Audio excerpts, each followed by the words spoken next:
Each year, Microsoft Research hosts hundreds of influential speakers from around the world, including leading scientists, renowned experts in technology, book authors, and leading academics, and makes videos of these lectures freely available.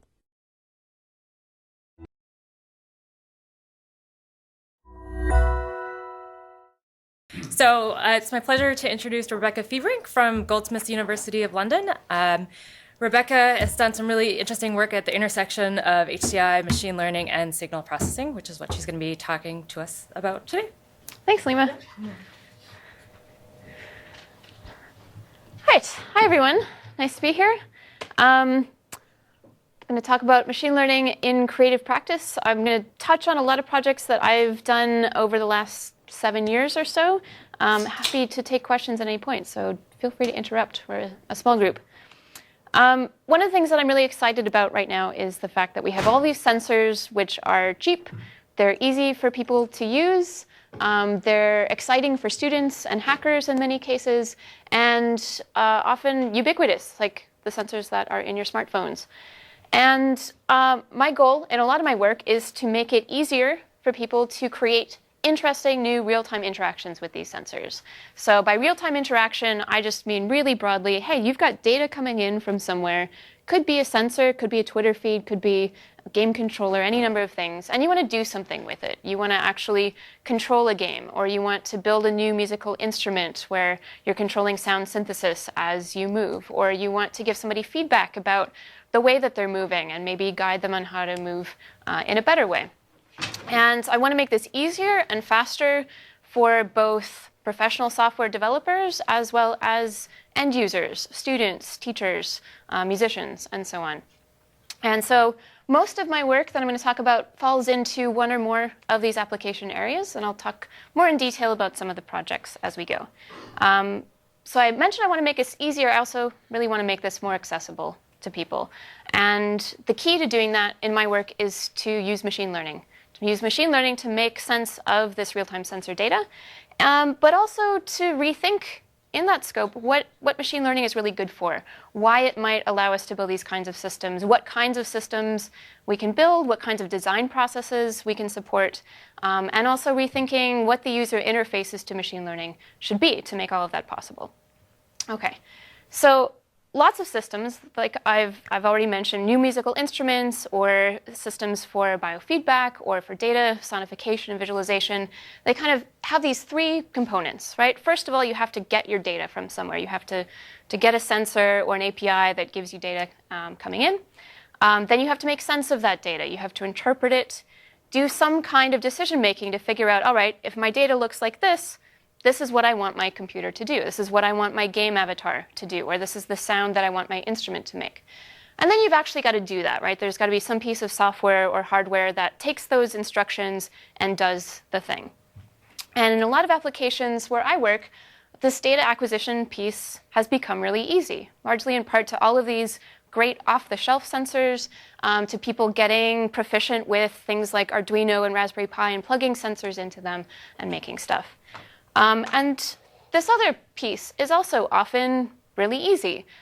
People who are professional musicians, for instance, they're proficient in using digital music software, where you can send it MIDI information or other control information, it'll make a sound. They know how to use that.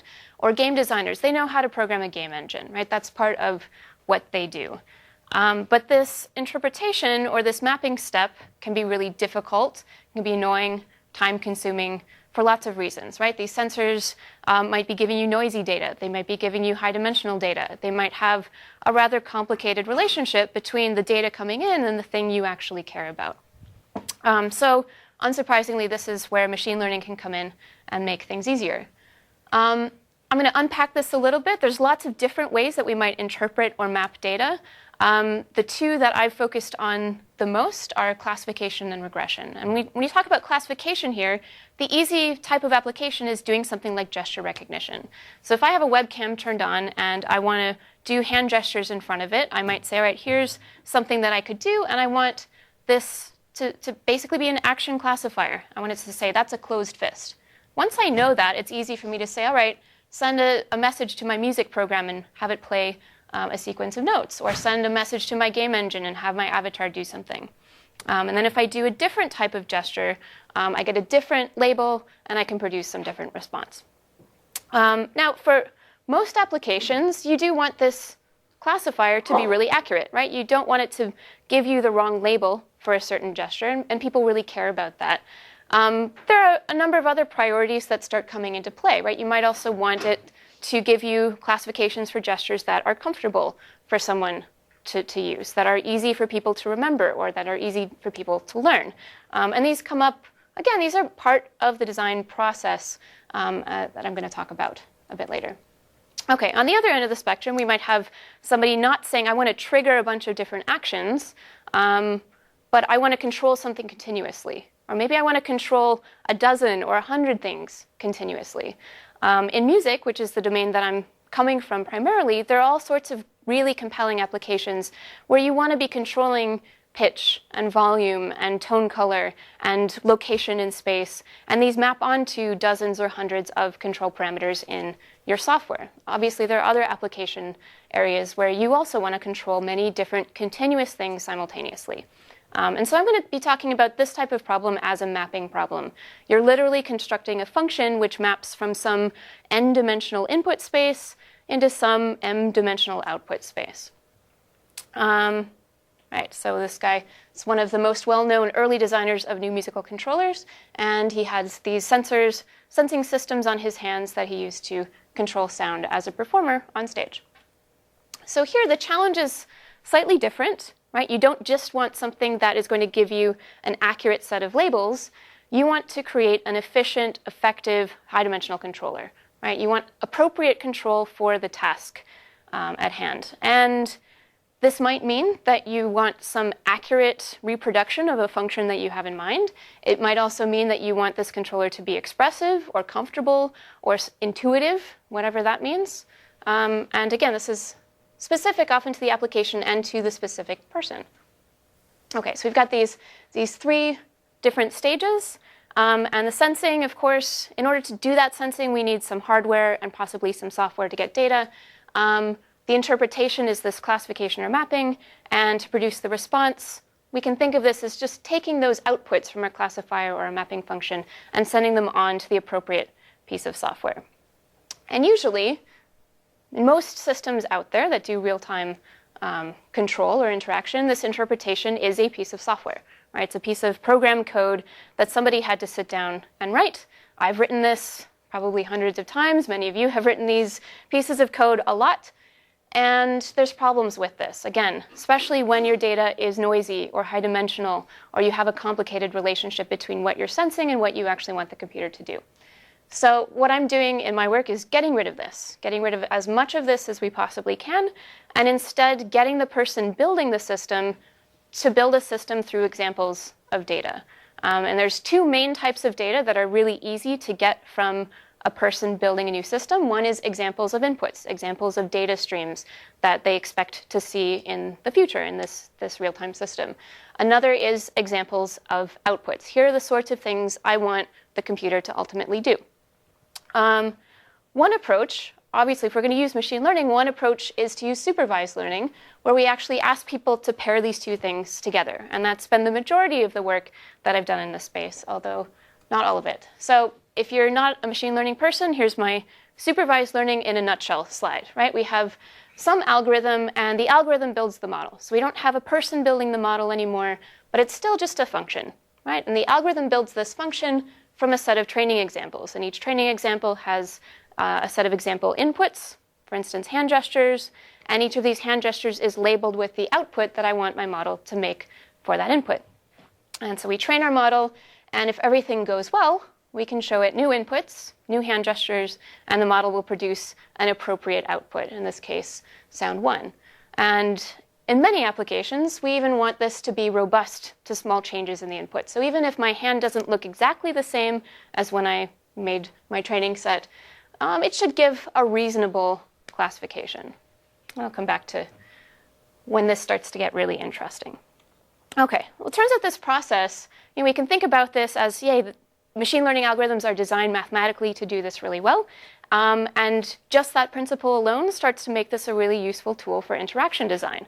One of the first benefits we get is that we can produce models that are much better at generalizing to new inputs, being robust to see these changes in the input data. So this means that if we're going to use machine learning to build a gesture classifier, we can often build a gesture classifier that's more accurate in general. It's more robust to changes compared to even if we had the best programmer in the world sitting down and trying to write a function from scratch. But there's some more interesting, I would say additionally interesting aspects of machine learning that make it a good tool for design. So second of all, we often do really have these very complex relationships between inputs and outputs in the data, right? Where it might not be possible for any programmer to sit down and build us something that works. Machine learning can do that. But beyond that, by using this process, we've circumvented the need for somebody somewhere to sit down and write some program code. So first of all, this makes it possible for somebody who's not a programmer to go through this process. And I've worked with kids as young as 7 years old, and they can do this process. It's not that hard. It's easier than learning how to code.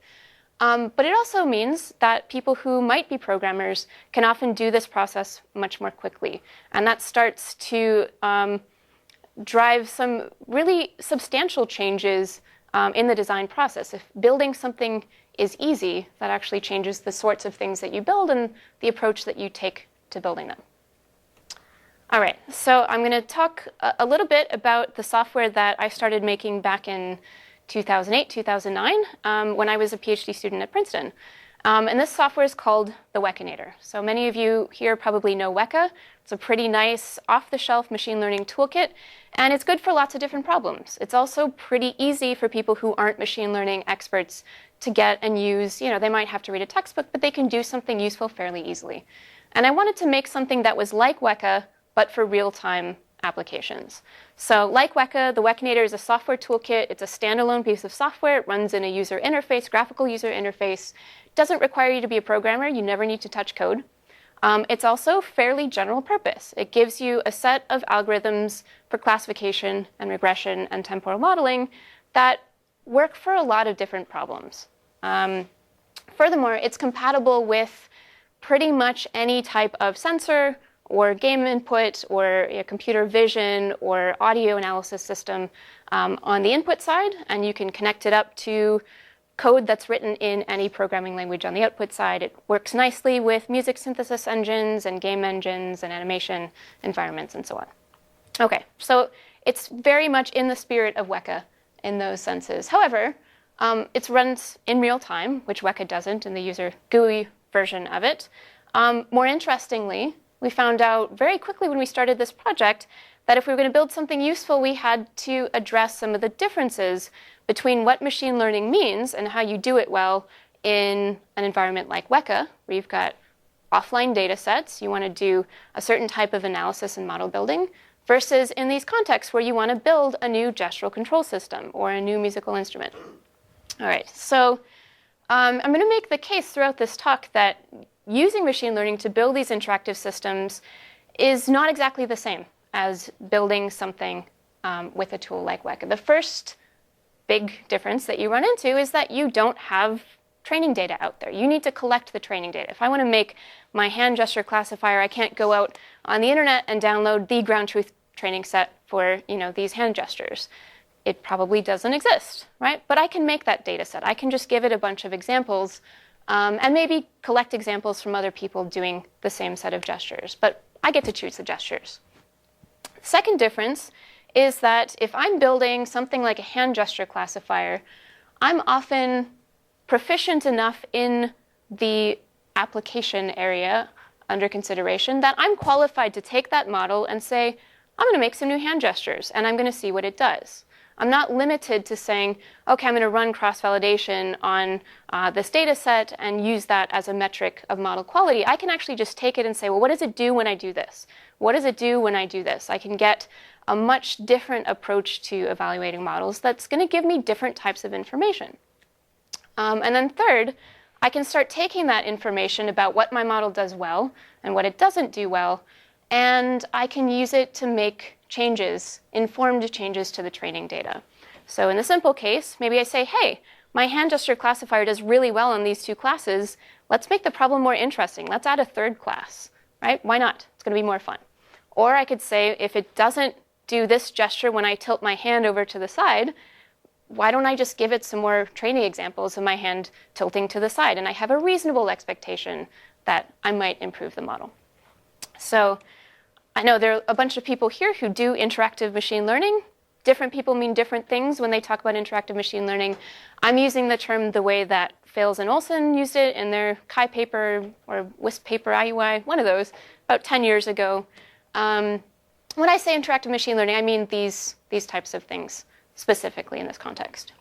All right, so before I give you a demo, I want to give you a good idea of what's going to be happening in the software that I show you. So once you've built a model with Wekinator, you can run it in real time, and you just get a stream of feature vectors coming in, and these can be from sensors, from audio, from wherever you want, and it's going to output a stream of output vectors. And you can take these and send them to an animation program, you can send it to processing, or Unity, or sound synthesis environments, and so on. Doesn't matter. All of this communication is done through a very nice, simple communication protocol called Open Sound Control. If you're doing real-time stuff and you haven't used Open Sound Control, I recommend it. It's like a very nice glue. Yeah, makes things easy. OK. I mentioned that we might have more than one model at a time. For usability and debugging purposes, from the perspective of the end user, we're making one model per output. Right? So here, if I'm building a music system, I want to control volume and pitch and some filter coefficients and so on. I'm going to separate each of these out into a different model that's completely independent from the others, because that means I can tune it independently if I want. And each of these models, I can use one or more of the available features.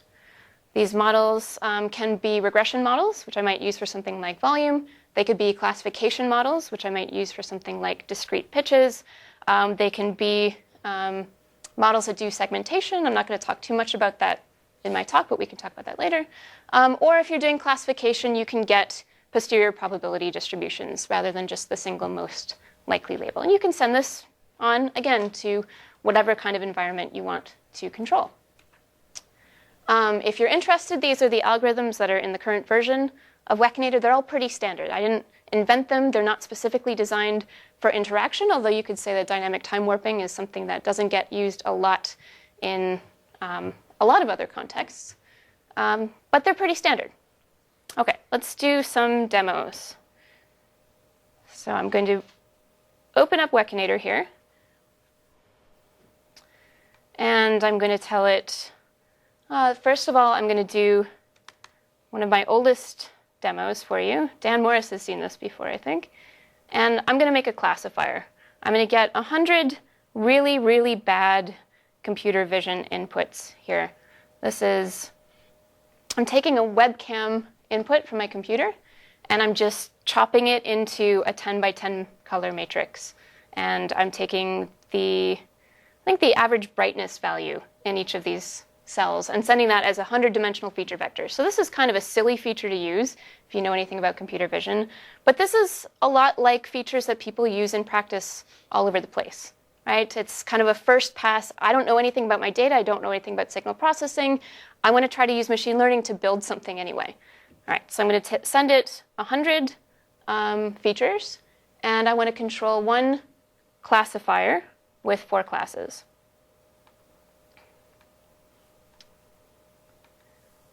All right, and I'm going to start a really, really simple drum machine. And this drum machine is going to play different sounds when I give it different class values. All right, and I'm going to train it, give it a few examples of me standing here. I recorded 15 snapshots of me here. And I want to record some examples of me not standing there. So now I have 30 examples total. I'm going to train it and run it. And it's actually learned a pretty good me classifier, right? And I can start making it more complicated. I might say, here's my hand.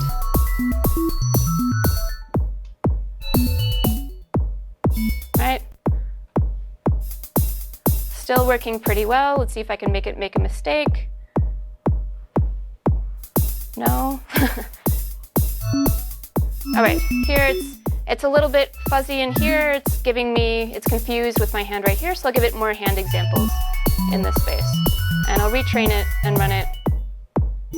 And now I'd say that that's better. All right, so that's a really simple classifier with bad features with examples that I've just given it on the fly. OK, let's do a regression demo. For this one, I've got a leap motion sensor here, and I've got a much better feature set. In this case, I've got using the hand skeleton data that I'm getting from the leap, and I'm just using the X, Y, and Z features of each fingertip. Right? So I've got 15 features total. And to do this, again, I'll say listen for these 15 inputs. And let's control a physical modeling algorithm. So this algorithm that I'm going to show you is a pretty high-dimensional algorithm. It takes in something like 11 different control inputs and makes very different sounds depending on which inputs you give it. It's not going to find it there.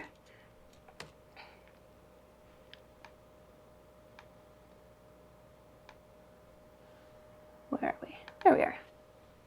OK, so I'm just going to cycle through some of the sounds for you to give you a sampling of this 11-dimensional sound space. Not with the drum in the background.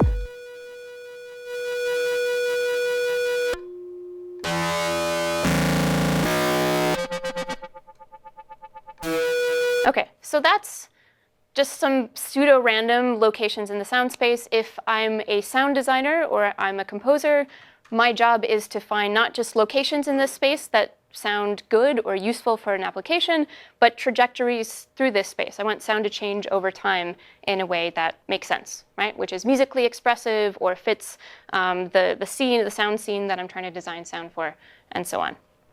And I want to control this with leap.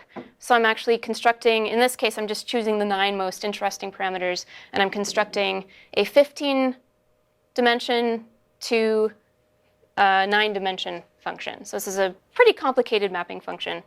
And I'm going to use Wekinator's default, which is just off-the-shelf neural networks to do this. So what I can do is start out with a sound that I like, more or less, as a starting point. So we can start with that sound and say I want that sound to be here.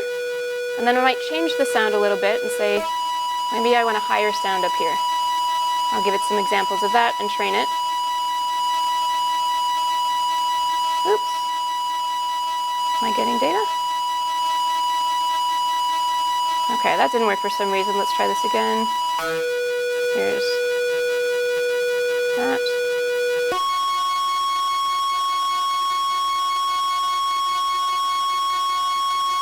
Somebody's unhappy here. Let's try that.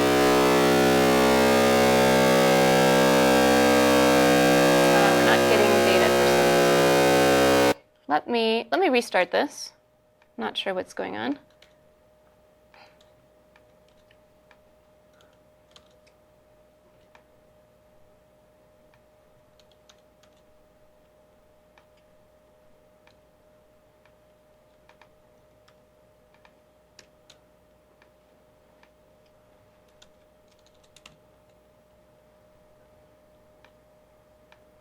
If that doesn't work, we'll do a different demo.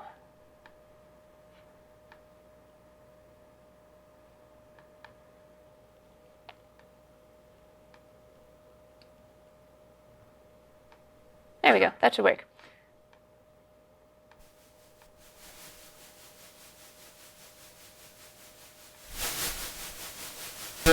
Okay. Want my leap.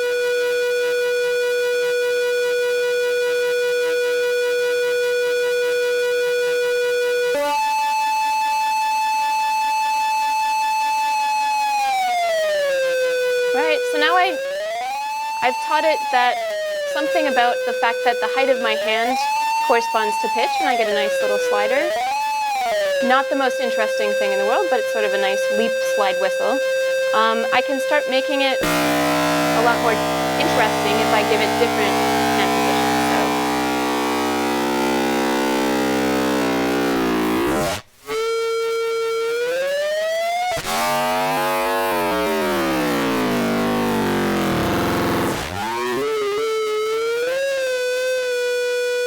So with this, you see suddenly I've really exploded the space of sounds that I can access. I still have some predictability in it. I know that I can make certain sounds over here and one sound over here, but I also can explore the space and start finding things that they don't sound anything like what was in my training data.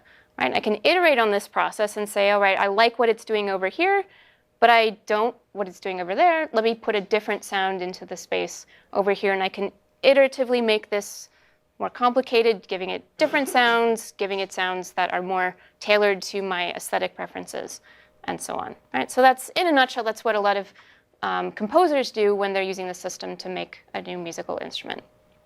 Does anybody have any questions about the demos before I move on? Okay. So as I mentioned, I built the first version of Wekinator back in 2008, 2009. I've been using it with a lot of different people in different contexts since then, and also building new types of interfaces which aren't Wekinator specifically, but similar interactive machine learning interfaces for different applications. Some of the first people I've worked with in this space are really gifted computer music composers. And I have a demo of one piece which is much better music than what I just showed you. And this is an example of somebody who's a professional composer who worked with this over the period of several months and built a piece which you're going to see here. And the sensors here are these game track real-world golf controllers, which are supposed to be used to measure your golf swing, but you can pick them up and use them to measure 3D space of your hands, or 3D position of your hands in space. What she's doing, what she really wanted with this piece was to have people doing something that was like the yoga sun salutation. And she had a particular sound space that she wanted people to move through and smoothly move through as they were moving, and also have slight differences between different performers. So she had quite a clear conceptual idea of what the piece was going to do in the sound space, and used Wekinator to turn this into something that felt like the right instrument for her for the piece. So I'll give you some video.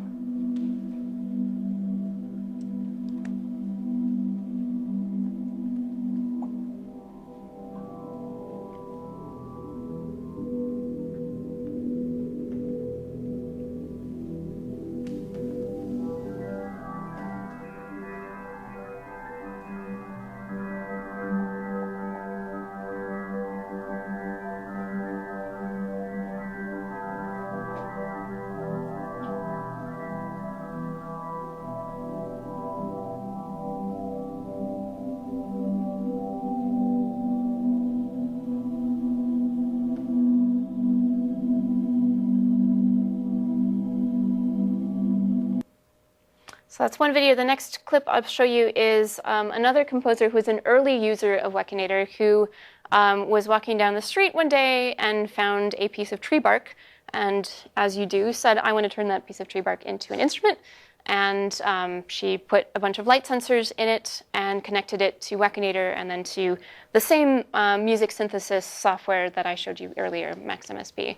And so this is her talking about the piece, and you see a little bit of the instrument and hear it in the background. Basically taking the data and it's comparing it to examples that I've given it in the past of relationships between a certain data and a certain gesture and a certain sound. So if I train the machine learning software that when I wrap my arms around the instrument and the sensors register less light, it makes a particular kind of sound, and then full light, it makes a different kind of sound.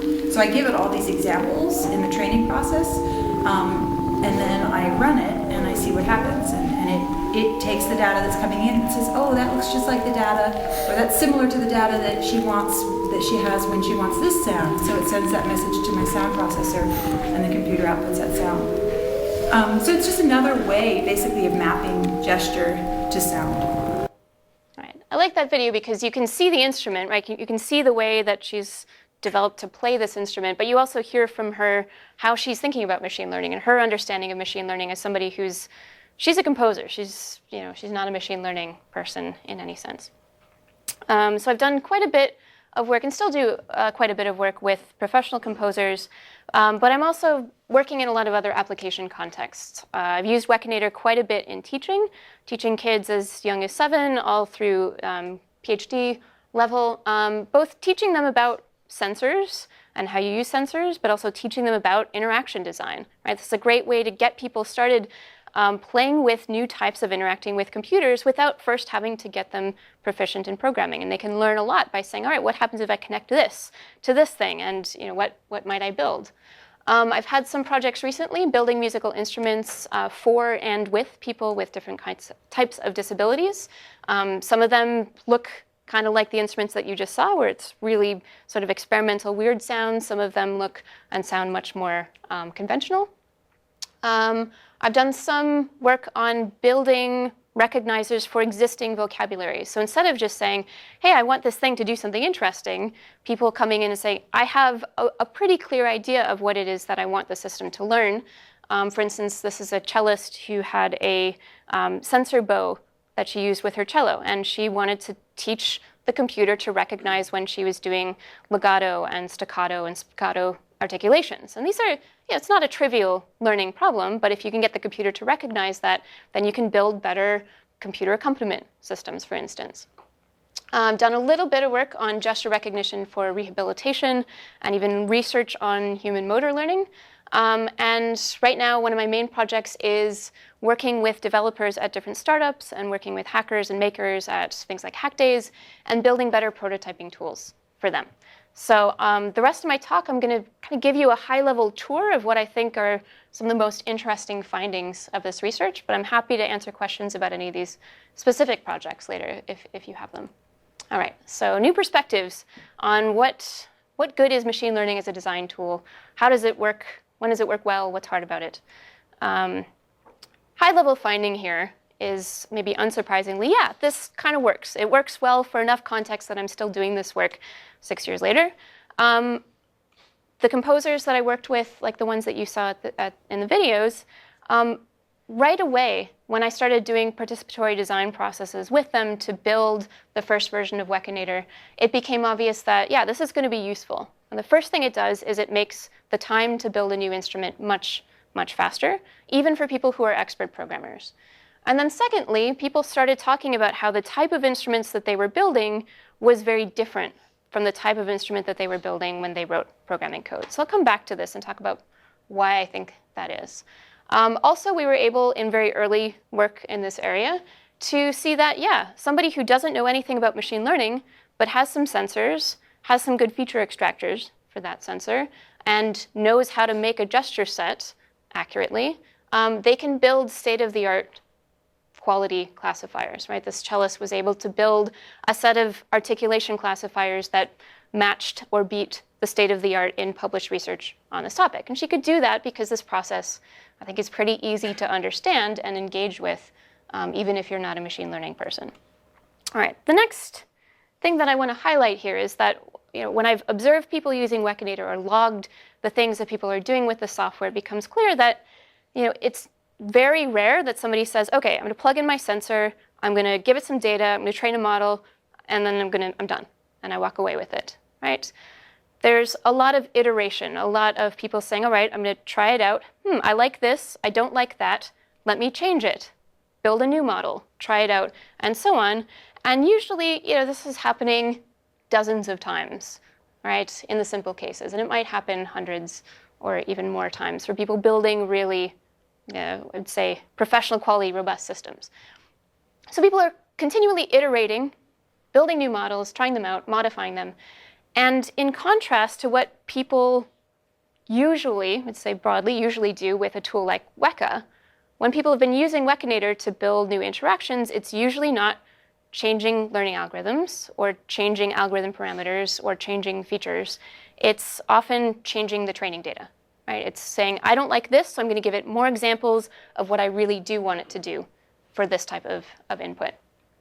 And I think it's constructive to think about the training data as actually a type of user interface here, right? Instead of writing code, people are giving examples of what kinds of inputs they want to give to the model, what kinds of outputs they want the model to have. And this is the primary way they communicate their goals for what the system should ultimately do. This is also often the way that people fix model mistakes, by saying, hey, it didn't do what I wanted here. I'll give it more examples here. And again, data, real-time streams of data is primarily the way that people evaluate whether they like a model or not. Right? If you think about, as I was moving my hand around with this trained model here, I'm learning quite a lot about, what sounds does it make where? Do I like it? Do I not like it? What else might I want it to do instead? And this is true for both these continuous mappings and for classifiers. Yeah? So you said that you could, to fix the models, you could add more training data. Do you ever allow them to remove? Yes, absolutely. So one of the most obvious useful things that people requested and that I added was the equivalent of an undo button, right? To say, I just added a bunch of examples. It screwed everything up. Let me remove those. In artistic contexts, people have been really interested in saying, can I have it gradually remove the old data so I can actually impose sort of a concept drift on my model? And that might be interesting in non-artistic contexts, but it's been useful for some people. So yeah, you can remove examples, certainly. Yeah. So with the leap, not so much, but with the camera and other things, I wonder, something that might be non-obvious to users might be how much the context of lighting or something could totally change the thing. And totally work to their desk and they take it in the performance space. They're like, oh my God, what's happening? Yep. Do you see that, and how do you help people account for those things? So up to this point, I haven't tried to build any tools that explicitly help people with that process. Certainly being able to have something that is really easy to just turn on and try out, at the very least, you want somebody to, in their sound check in a new space, say, oh, this lighting is destroying everything, and hopefully make it easy enough that they can recover by adding more examples in that space. So in practice, that's what people have done. But yeah, there's a lot more you could do there, and especially certain types of sensors where you have sensor drift or you have sensitivity to environmental conditions. There's a number of cool ways that you might address that. Yeah, good. All right, 2 points I want to make here before I move on. So first of all, thinking about the training data as an interface for doing these things makes sense, right? You're going to be able to do these more efficiently, often by changing the data, than you are going to be by changing the learning algorithm or changing your SVM kernel or so on, right? So it's a pretty direct interface. It's something that people understand. I have asterisks here next to goals because I do want to make the point that it's not that somebody comes to the table usually and says, I want to build a classifier that does exactly this. Or maybe they do, but often those goals change slightly over time. I'll come back to this. But if you're able to easily change the data, then that's okay, right? You don't have to do anything complicated algorithmically. You just allow people to have a very lightweight, low overhead way to say, well, my idea for what I'm building has changed now. And it's okay. All right, which brings me to my next point, which is that I think when people have used Wekinator for really serious projects, and I say, why in the world would you use this? It's a research piece of software. It's a little bit weird looking. And I think this is key to a lot of the success that people have had, which is allowing them to very easily instantiate a new working system, even if it's not perfect, allows them to prototype ideas quickly, right? The time from nothing to having something that does something is very short. It could be 10 seconds, as you saw in my demo. Whereas doing that with programming, you might be talking about minutes, hours, days, weeks, right? So it allows them to say, all right, I think I have an idea. I'm not sure if this is a good idea. Let me try it out. And when you allow people to do that with lots of different ideas, to say, I'm not sure what gesture set I want to use, for instance, well, you're not stuck with the first one you try. You haven't sunk 2 weeks into it by the time you find out that maybe you're on the wrong track, right? You can explore lots of different ideas in parallel. And for some applications, it's also important to be able to discover behaviors that you didn't necessarily plan for. So these first 2 points, people have written about this, right? Ben Schneiderman has written about this. He talks about creativity support tools. Bill Buxton has written about this. And we can talk about the importance of these activities in the context of wicked problems, right? If you guys haven't come across the idea of wicked problems, this is something that's been useful in shaping the way I look at this work, right? You can talk about problems in engineering, in design, in music, all sorts of things that people might want to do with sensors. Well, you don't necessarily know exactly what the specifications are until you've actually built the thing, right? You don't necessarily know what exactly is a really good gesture classifier for controlling this video game until you build it and you try it out, right? And probably you build it and you try it out and you say, well, that almost works, but there's this thing that I didn't consider, which is screwing me up, and I need to fix that, right? So your understanding of the problem goal and the problem constraints change over time. And it's by instantiating different designs that you actually learn, and you're able to get to your final design, not just more quickly, but you, as Bill Buxton says, right, you need to not just get the design right, you don't just implement your specifications, you're getting the right design. You're making sure you're building the right thing to begin with, right? And when you're able to build something really quickly and try it out, that makes this process easier. So I think when people have talked about, well, allows me to build just a better interface than by programming, I think this is a lot of what is behind that. And as I mentioned, sometimes, especially people building new creative systems, new musical instruments, they want to do more than this, right? They also want to not be constrained by their own imaginations, right? If I'm building a new leap motion sound exploration interface because I'm a sound designer and I want to find a good sound for, you know, a particular scene in a game or a sound effect, I might not have in my imagination the best sound already. I want to be able to really efficiently explore lots of sounds and hear something that might surprise me. Right? And this is very hard to do if you start by writing code and say, I'm going to write a 15 to 9-dimensional mapping function. The easiest thing to do is to, you know, make a linear function with some really simple translations and transformations, and then you're kind of stuck with it, right? Whereas using this sort of example-driven paradigm, you can put very different sounds into your training set and get very different outputs. So this is also something that people have talked about as being important to them in their choice to use this versus programming. Okay, so I've been talking about a specific set of ways in which people and machines are really co-adapting in this process. And this is, I think, a really important point that took me a long time to realize, right? You think about machine learning from a conventional perspective, and you think about it as, okay, I'm going to try to build the very best model for this data set. You assume that your goals are embedded in that data set to an extent, and you want to build the best thing. That's not often how the real world works. So as I mentioned here, right, we're not typically starting with ground truth data that's already been collected. Or even if we are, we often are able to go get more data to either test the model or improve the model.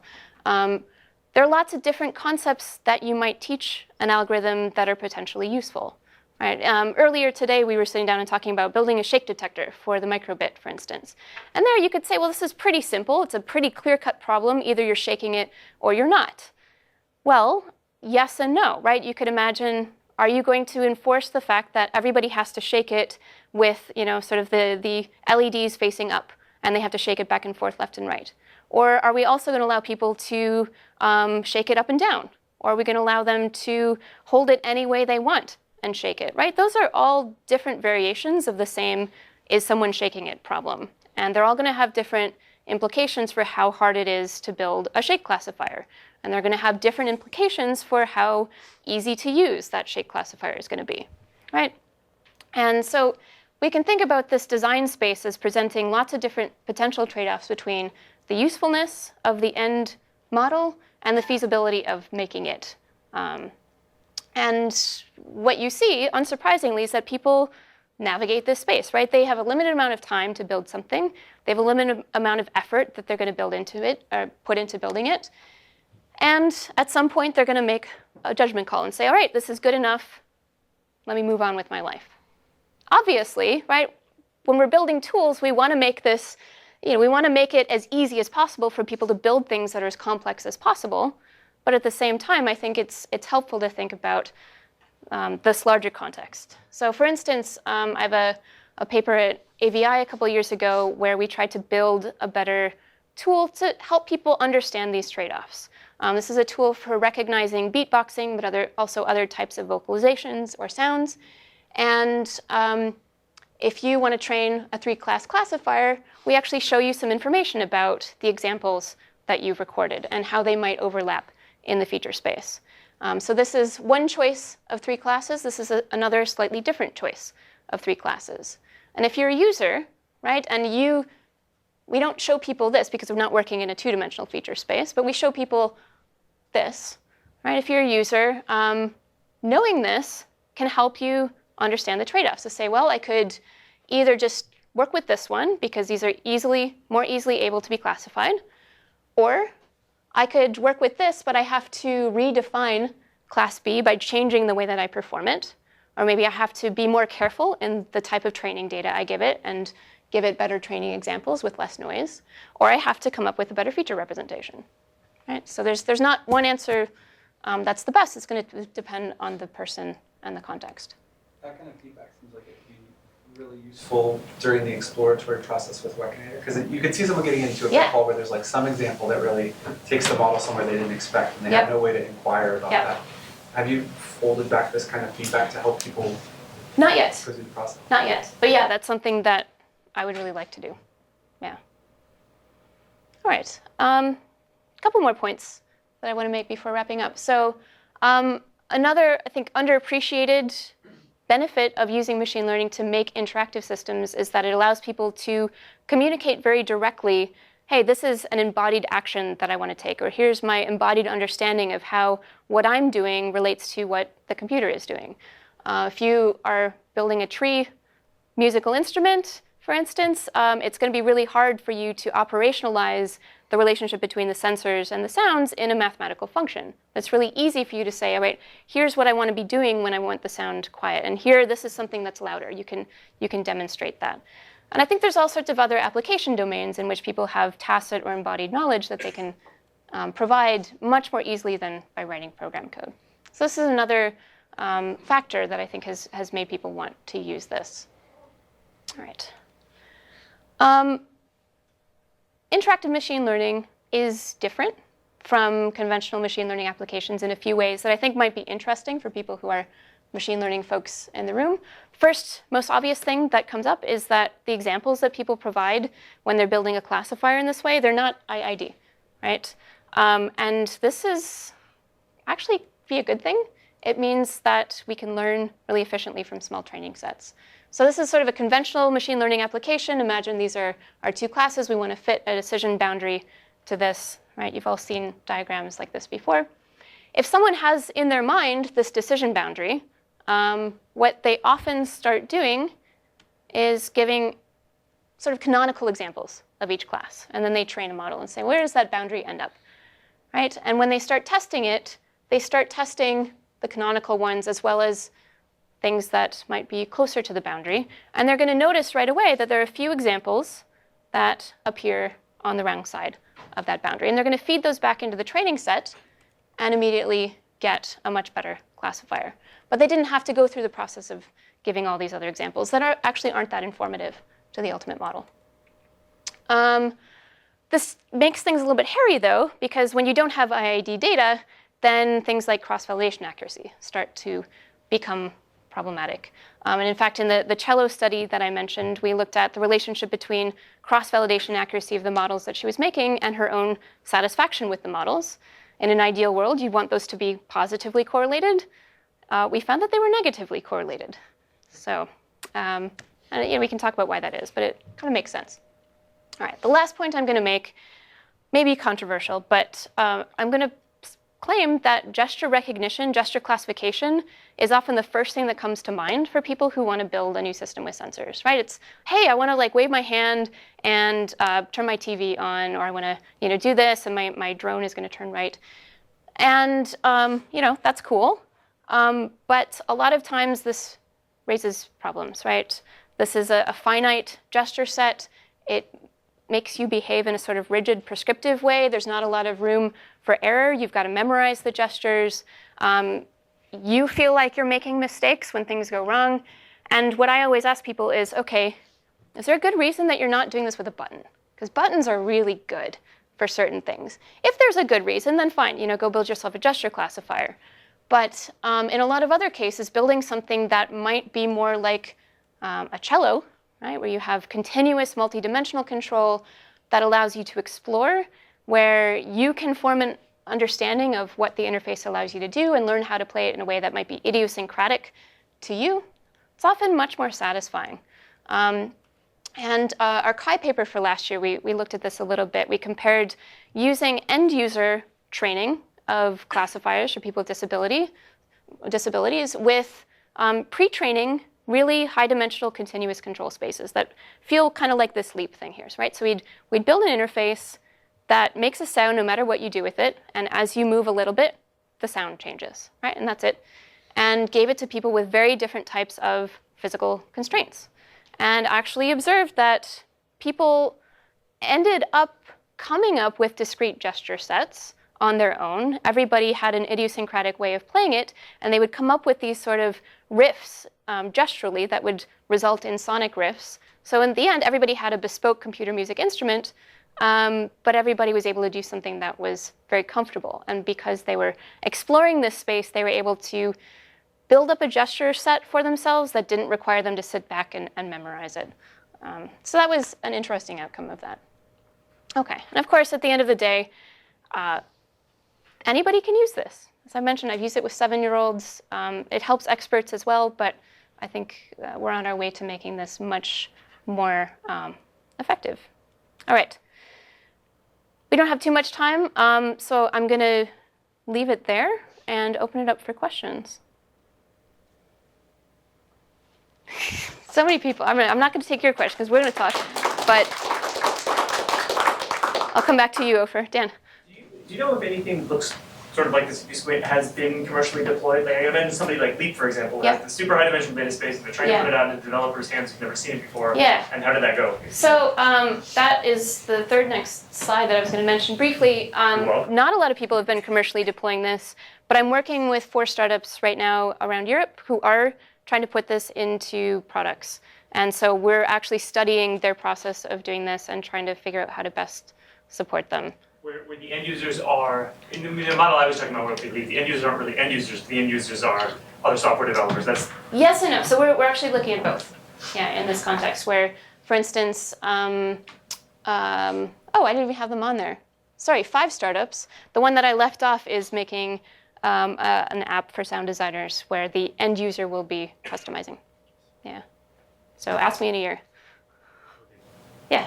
So, especially from my background, thinking in the biosignal space, it seems like feature extraction is a huge and key part of this. Yes. How have you tackled that in the past? Like, if you take a 7-year-old and they want to do, assessment of something phonic, right? Yeah. How do they solve the problem of extracting the So structural feature? my first pass into that, and this has also came up really when we were working with Plux, who does sort of an Arduino-like platform for biosignal acquisition.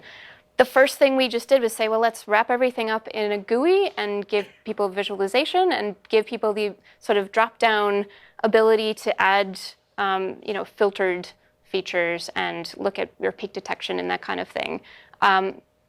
It's better than nothing, but it's not something that we've had a chance to really rigorously explore. And I think we've been talking about this a lot the last few days, that I think there's so much stuff you can do to make that easier. I'd love to do more of that. On that same thread, I was thinking about the same thing, but I'm wondering that, I think about as it's like a guitarist or a keyboardist, you kind of get to know, oh, these are the kind of effects pedals I have to have different kinds of output sounds. You can imagine people learning a space of oh, I need something speechy and I need this package which gives me the textural features or something. And, you can see that becoming a part of their vocabulary, that there are libraries of features that they need to use to do certain kinds of things. Yep. Yeah. So you mentioned how you train these models and rather than using a metric, sometimes it's just how it feels to you and how important it is that it feels right to you. Yeah. How much does that transfer across users? Is this my instrument and is it feels right for me, or does that? Yeah, so I think that's a great point, and certainly once you have something that is meant to translate across users, for certain applications, it's okay to have the developer say, well, here's my gesture set, and to some extent, if I want it to be recognizing these hand signals, I'm going to train it the best I can, and assume that other people are going to adapt to make those gestures the same way, and they're going to learn how to control the thing accurately. Obviously, that breaks down at some near point where you want to give people better ability to test it out on data from people who aren't themselves and to notice, hey, my sensor like really doesn't work well on people with hand sizes that are different. And again, that's something that we haven't explicitly started working with, but I think there's a lot you could do there, either to give people better understandings of how deployment is likely to work, or to use something like transfer learning to allow end users to further adapt something that's been pre-trained. Yeah. Have you played with gestures that are more temporal in nature, paths? Yes. Yeah, so I skipped that part of the talk, but one of the things that I've been doing over the last year or so is looking at different basically path recognition algorithms. The easy way to do that, and the way that's built into Wekinator, this version, is dynamic time warping, and I've got some sort of specially configured dynamic time warping methods that work pretty well for a lot of different sensors. There's a postdoc who just finished with us at Goldsmiths who was doing some other techniques based on simplified Markov model, where you don't need a lot of training data to set the transition probabilities, and that gives you furthermore the ability to have an idea of where in the sequence you are at any given time. So I think that's super useful as well. Yeah. Ofer, do you want to ask your question? Yeah, so when you were describing one of your demos, you said that you're just using the default regression algorithm, which was a neural network. And it seemed like you were kind of, brushing that off as an obvious, I'm just using the default. But it seems that if what the goal of the people is to explore the space, right? And I use two different algorithms. So maybe I have a nearest neighbor algorithm versus a neural network. Then maybe they will both do a good job of learning my gestures, but they will interpolate differently. And certainly they will extrapolate to faraway points much differently. Definitely. Another example is if you're regularizing your neural network parameters, if you regularize very aggressively, maybe it'll be a very simple linear interpolation. If you let the thing go wild and start from a random point, you could move through many different states as you move from one to another. So, but that will imply that you need to expose something about the algorithm or the regularization parameter or some of the machine learning internals to the artist. Yes and no. Yes and no. I think one of the first things that I found when building the first version of Wekinator is that people get really kind of turned off by having to explicitly make decisions about what algorithm to use or what parameterization to use. So one of the things I spent a lot of time on was saying, okay, what's a good default algorithm for classification or regression? What's a good default neural network architecture for the kinds of sensors and applications people are using? And then I didn't ever see the word neural network on the screen when I loaded up the program and trained one. So you can happily coast along without ever doing that. I think that's not optimal, and certainly people are missing out on opportunities to get better performance if they're never changing the algorithm. So one of the things, I forgot to mention, I'm teaching a MOOC starting in a few weeks about machine learning for artists and musicians. One of the things I'm exploring in that MOOC is how to get people to have a good intuitive understanding of how their choices of algorithms and parameters are going to affect the model. So without having to know calculus and take a machine learning course, you can still, with some human training, make better decisions about things. So that's one side of it. At the same time, I think there's a lot that could be done without having to train people by allowing people to instantiate multiple alternatives. To say, here's my classification training data set, hit train, and now I want to get 3 or 5 or 10 models out. And I don't necessarily need to know which one is which, but I can try the first one, and if I don't like it, I can try the second one, and that's just another option that's there in addition to just changing the training data. And especially at some point, when people are really happy with their training data set, you kind of converge to something that needs to feel a little bit more like Weka, where you're happy with the data, now it's time to, explore the space of algorithm configurations. Yeah. Other questions? All right, thanks a lot, guys.